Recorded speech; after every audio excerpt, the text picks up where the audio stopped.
Justin Wilcox and the Cal Golden Bears went through quite an offseason. Losing pretty much your entire running back group is going to make for a difficult transition, but that's not anything new for Justin Wilcox or for this team. We're going to take a preview of the Cal Golden Bears in 2025 to see what we should expect from this team in this season. A 6-7 year last year wasn't great, but I think overall there are some things that you can take away that were positives. It's been really tough for Justin Wilcox to win football games at Cal. I don't think that he has been underachieving by any means. I think that there have been limitations placed on him, whether that's fair or not, but he has done a good job of getting this team to play at a high level and play at a level. When I say high level, I should say for their ceiling, they play pretty close to it a lot of times. And this year, I think they'll be able to do that again. It's just going to be with new faces.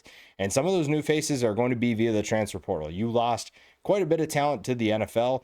Like I said, you lose pretty much your entire running back room.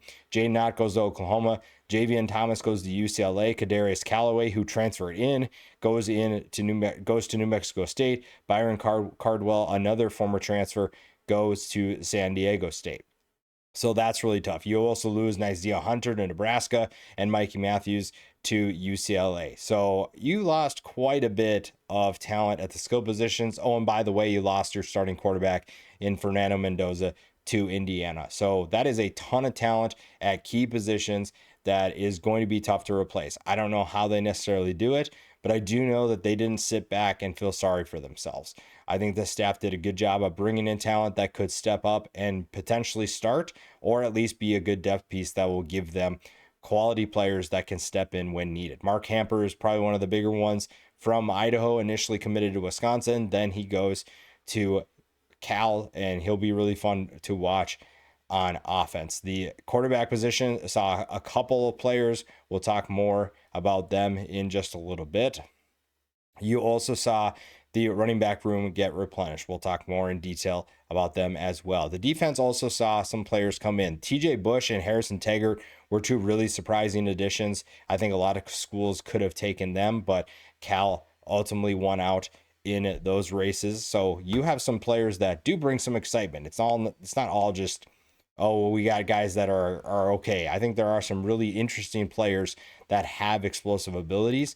So we'll find out just how quickly they'll be able to acclimate themselves into this team. Now, the offense is going to look different. I think Devin Brown is your starter right now, and coming from Ohio State, he was looking for an opportunity, and I'm kind of surprised he chose Cal, but he does get an opportunity to start and be that guy. Now, it's going to look very different with this offense, but he doesn't know any different. He's going to have new gut players regardless. It didn't matter if guys stayed or if they went to other schools. And Devin Brown will be a really interesting quarterback to watch as the starter. There will be other guys that are behind him that could push for time, but right now it feels like it's Devin Brown's job. As everything that I've read, everything that I've heard, it sounds like he is the guy.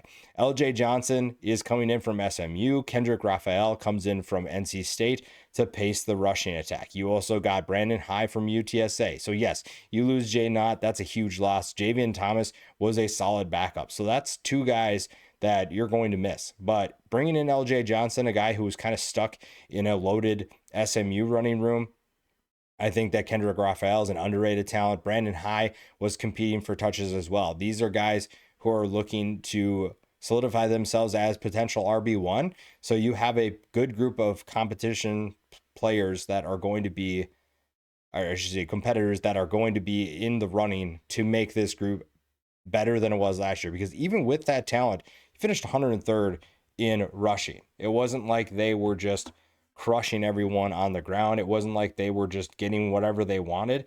This is a group that definitely underachieved, and you're looking to improve upon that. Hopefully this group can help. The wide receiver room is going to be full of new faces. It's going to be full of guys that could take on bigger roles. Tron Grizzell is going to be one of those guys to keep an eye on. He is someone who had a decent season last year, 27 catches for 401 yards and 1 touchdown. Hopefully he can take a step and be even more of a factor. Jordan King only had 4 catches last year. Jacob DeJesus comes in from UNLV, had 512 yards last year and 3 touchdowns. Desmond James, probably the most explosive player on this team, could be a huge weapon for this offense. Only had 3 catches last year. Now, if the bowl game is any indication of what he can do on a consistent basis, this team is going to be a nightmare to stop. Mark Hamper, like I said, comes from Idaho, 961 yards last year on just 49 catches and 6 touchdowns.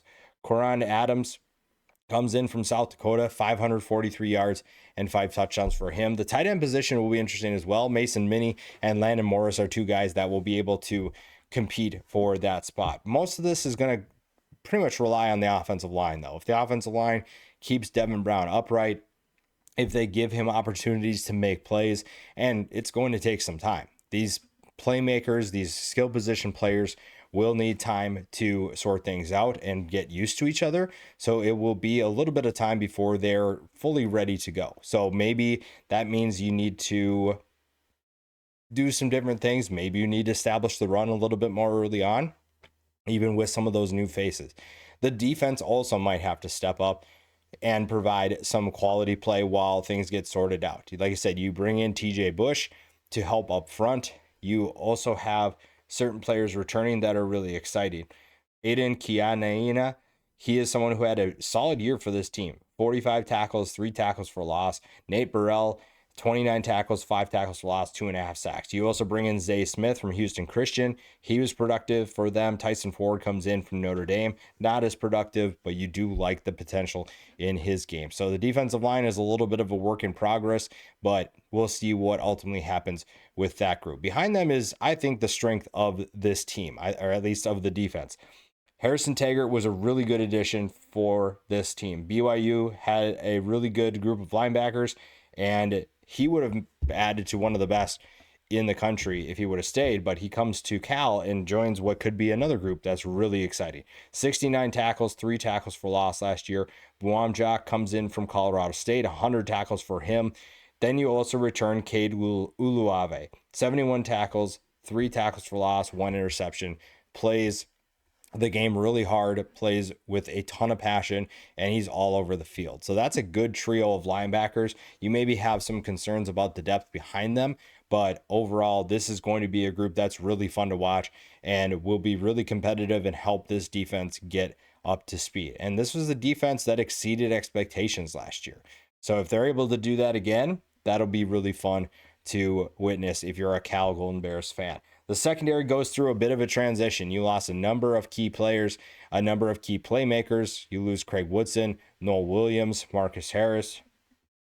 I think that this is a group that is going to be really interesting in terms of how do they replace those guys. So bringing in a guy like Hezekiah Masses from FIU, Drew Polidor from Montana State, Brent Austin from USF. Those are big time names that you got from the transfer portal, and a lot of teams probably wanted these guys, but they were able to get them. Now, other guys that will contribute from the transfer portal, Tristan Dunn and Jordan Stanford from Washington and Texas Tech, respectively. Those are 2 guys to keep an eye on. Cam Sidney is the lone returner that was productive for this group last year. Isaiah Crosby is stepping into a new role as well. So it's going to take some time for everybody, including the defense. The defense, I think, is set at linebacker, but the guys in front and behind will need some time to get things sorted out. The over-under is 5.5. I think a bowl season, a bowl trip, bowl appearance will be a really good year for this team. You don't really know what you're going to get offensively.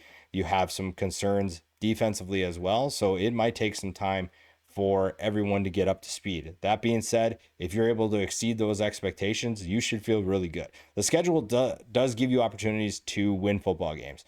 Oregon State and Texas Southern will be 2 interesting games to keep an eye on in terms of winning right off the bat. That could be a solid start for this team that's looking to kind of get things sorted out. Minnesota comes to campus. That will be a tough one to win. But then you do get San Diego State and Boston College on the road. Those are 2 very different road trips. But again, Cal is a team that I think can win both of those games.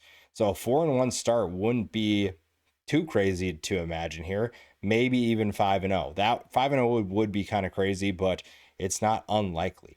Duke is going to be a tough one, even at home. That is a cross-country trip for the Blue Devils, but that's also coming off your own cross-country trip when you go to Boston College. So that's a tough one as well.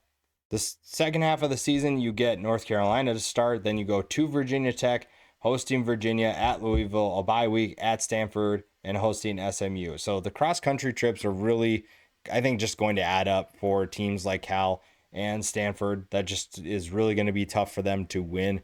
And most of you would kind of agree with the struggles this year. 5% say first through fourth, 25% are on fifth through eighth, 19% 9th through 12th, 51% 13th through 17th. So this is most likely a team that's going to finish near the bottom, but 6 and 6 could technically put them in that realm. We'll see. But this is going to be a really big challenge for Justin Wilcox and this team. This coaching staff has their work cut out for them, but if they're able to put this together, this will be impressive. I honestly am surprised that Justin Wilcox is still with Cal one way or another, whether that's from promotion or getting fired. I think it's only a matter of time before he's gone, whether that is the administration gets sick of him. I don't think that's going to be the case. I think that he is going to just take something else, whether it's a coordinator job or he gets promoted. I think that this is a really tough place to play. And if he finds a way to do it again, it'll probably be one of his most impressive jobs yet.